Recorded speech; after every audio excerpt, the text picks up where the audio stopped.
بھارتی فوج میں بغاوت کا آتش فشاں پھٹنے کے قریب۔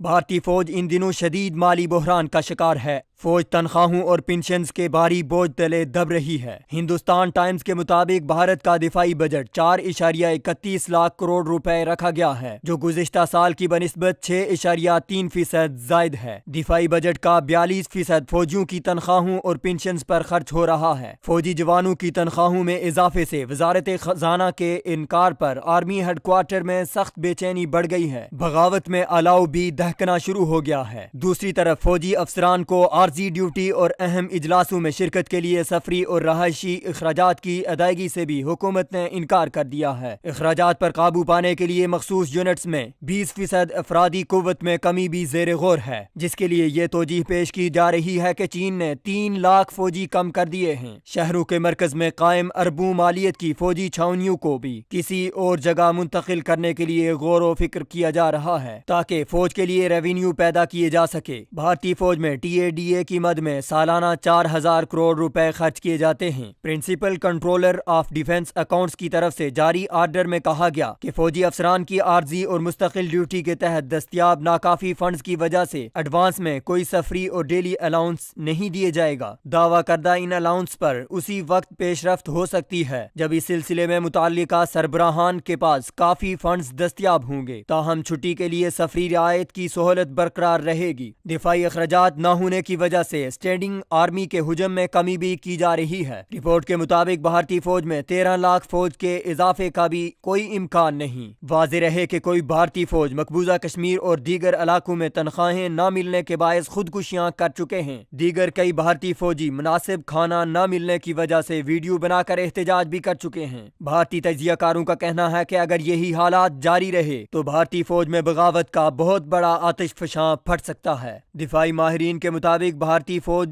حجم کے اعتبار سے اگرچہ بڑی ہے، لیکن وسائل اور طاقت کے اعتبار سے دنیا کی کمزور ترین فوج ہے۔